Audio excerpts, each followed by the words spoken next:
Goddamn, so good. What's up, people? It's your boy T-Rav. I'm here with another video right now. That is the No Time to Die round 2. What the hell? What's wrong with him?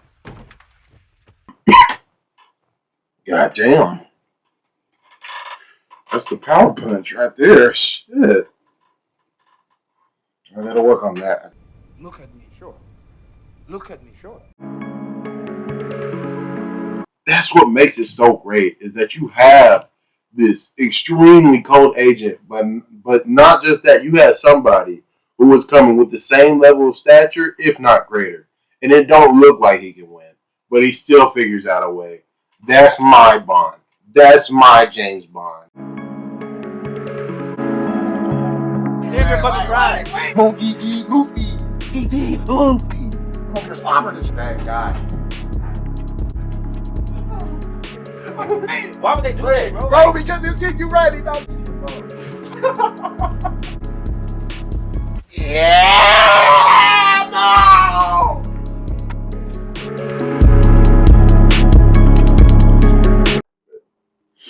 Yeah, so today I wanted to come and talk about No Time to Die. Man, as of right now, I just finished watching Dune last night. Video will be up on that shortly after this one. But excellent movie, bro. I mean, even still after 3 weeks of watching it, it's safe to say, if it's not the movie of the year, it's number 2. And there's only one other thing that's really right there with it for me. But man, just an excellent movie all around. Directing, fire. Soundtrack, fire. Acting, fire, dog. And I feel like this is the movie where we really got to see Daniel Craig finally show his stuff. We've been getting it really ever since Skyfall, in my opinion. But dude, once Skyfall happened, you started to see it. This movie, you really got to see Daniel Craig really having come into his own throughout all these movies. This is the culmination of his character. Now, I'm not gonna really say it like that, but spoilers, obviously. If you haven't seen the movie, I don't know why you're here. Watch the movie. Okay. Besides that, Daniel Craig started off in Casino Royale as somebody who was basically just being put on his first mission. Yes, we know he was doing stuff beforehand, but this was his first really high stakes mission to go out and take down somebody like Lashif. Little did we know all the way back then that literally all these villains that we've seen in this Daniel Craig series are henchmen to the main guy, Inspector, who by the end of this movie was... It's crazy because we spent this whole series going through all these villains who get more and more imposing, all that stuff. And then we finally get the Spectre, where we are taking on the biggest, baddest organization in the world that not even intelligence agencies know about, right? They had no idea about it. And little did we know that that dude had a boogeyman himself. Now, I don't know really what the reception is on him. I heard actually that it's pretty mixed. But for me, Rami Malek had one of the best performances of the year. And to me, he might... No, I'm going to say it. He's the best James Bond villain to me.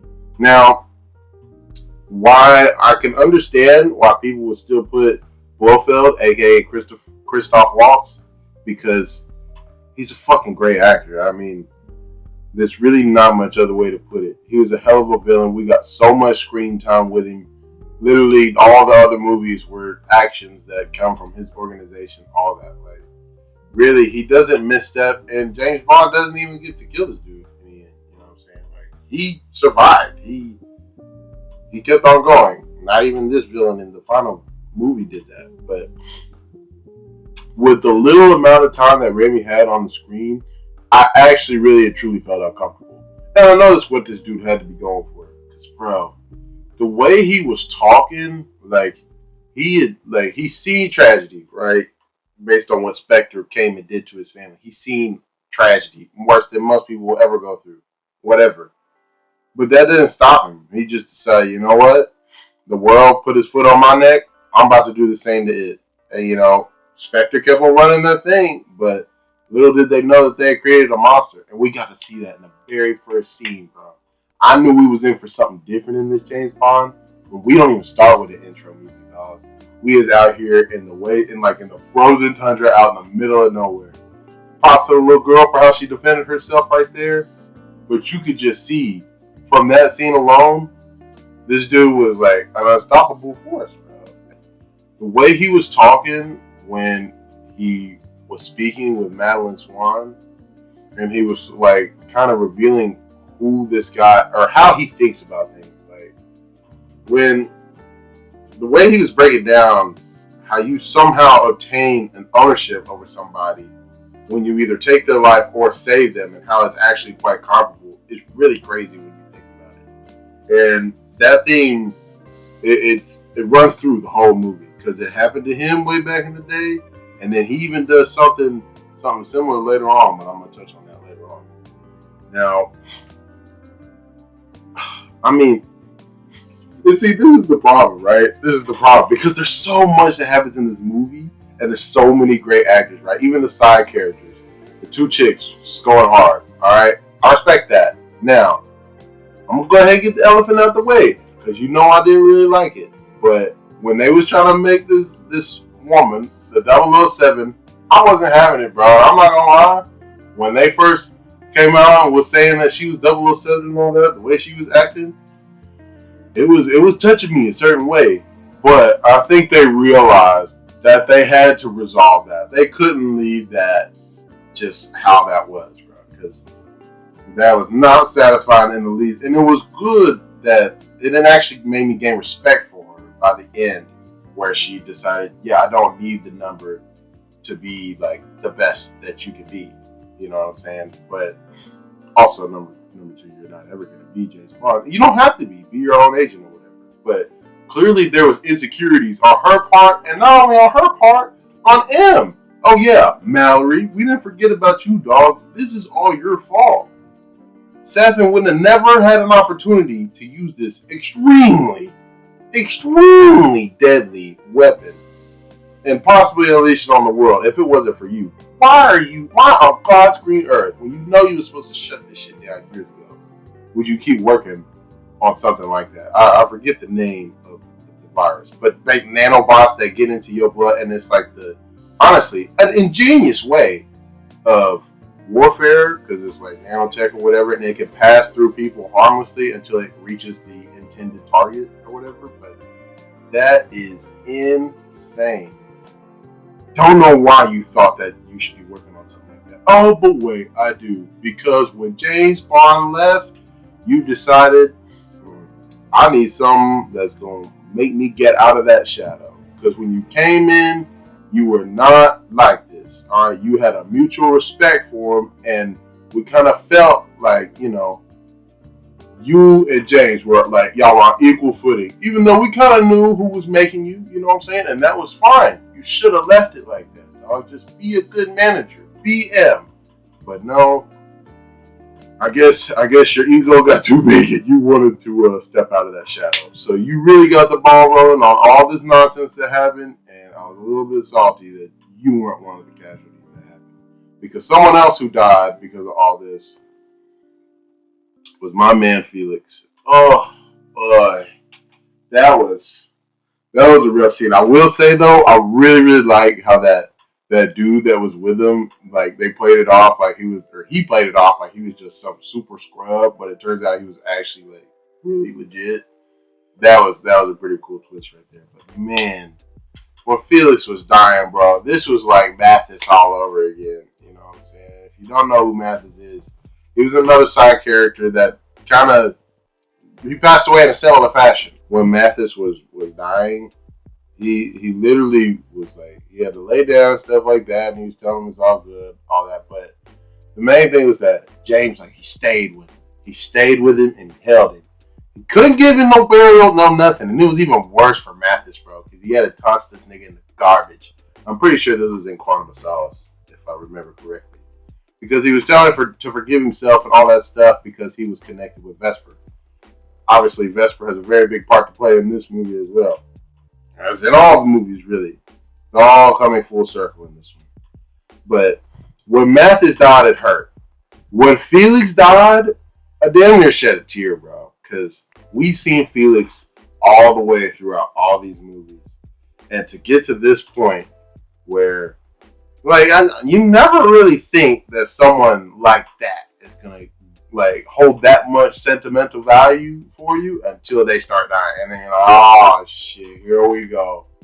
And it hurt, bro. It hurt. It really, really did. But he had no regrets about it. He was just like, you make it worth it. You know what I'm saying? You take these dudes down. Hell of an actor who played Felix. I think his name is Jeffrey Wright.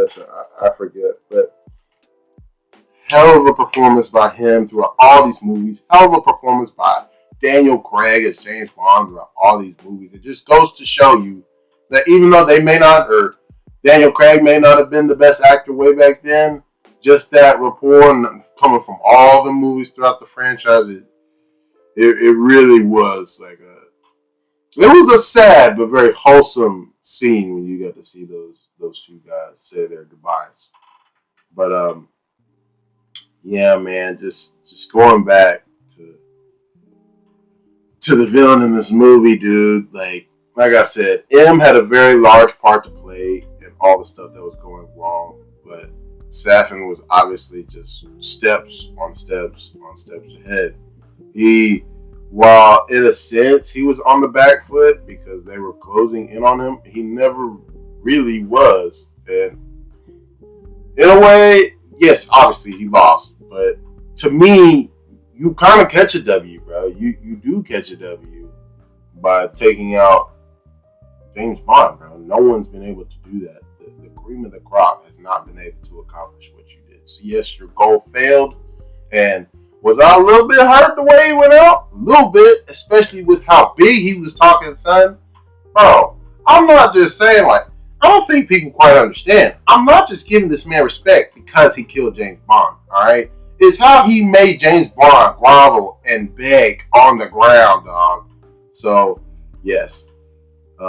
We all kind of figured that it was the case, but obviously, Madeline had a kid with James 5 years ago. I didn't tell him about it. And the first time he saw her, he kind of knew or whatever. But when Safin had taken the girl and was there in his lair, and James, he literally couldn't do anything. He couldn't do anything. He was trying to say things back to him. And there were good comebacks and all that. But at the end of the day, I have what you want. And you really can't do anything about it. Like, I have something so precious to you, but you don't really have anything that you could take away from me. So this whole movie is just how James is being put in these extremely, extremely tight situations and having to find a way to force his way through it. Because, man, James Bond is the G, bro. He's the G.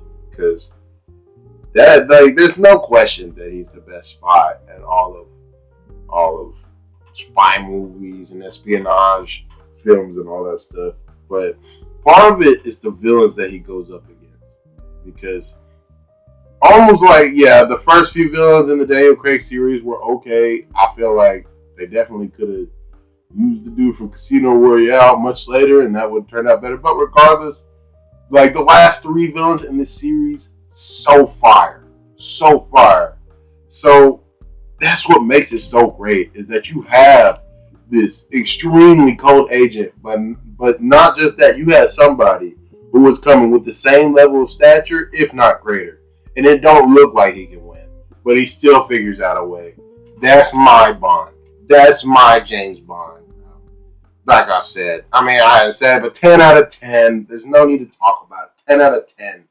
Alright? This is... We'll find out where this ranks in terms of movies for the year.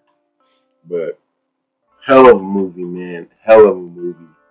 I can't say I can't wait for the next James Bond. I want to let it breathe for a bit. You know what I'm saying? Give me time to mourn.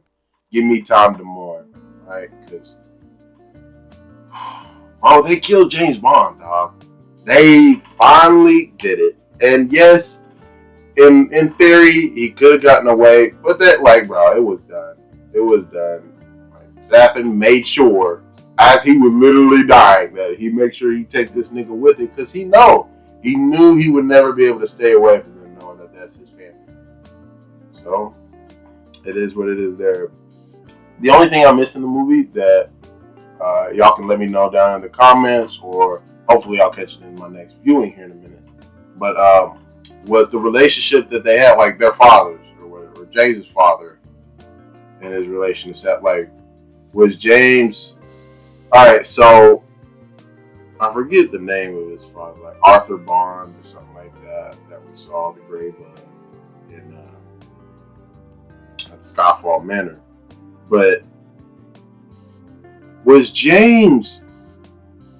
that his actual parents, or was that the people he went to as an orphan and he became a Bond or whatever, and then his family got killed, and then that's when he got taken into the service? Or was his family killed first, then he went off somewhere else, and then that's where this relationship with Stefan's father, or whoever, and that's where that came from. I was a little confused on that, and then also like the time difference of like how when Madeline was really young, like 10 years old or something like that, and then Stefan looks exactly the same, and then come present time they both look exactly the same, and then Daniel Craig is with Madeline. So it got a little. I missed those things there, but other than that, I feel like I caught everything. A whole lot of old references in terms of the music that they were playing. Some of the different locations were definitely throwbacks to the old James Bonds. I'm not super heavy into the fandom with it, but hopefully I can do a rewatch of all the 20-something movies. Maybe I'll get an even greater appreciation of this movie. But yeah, man. So this has been the round 2 for James Bond, No Time to Die. And shout out to you, my guy, James Bond. It's been your boy T-Rav. I'm out.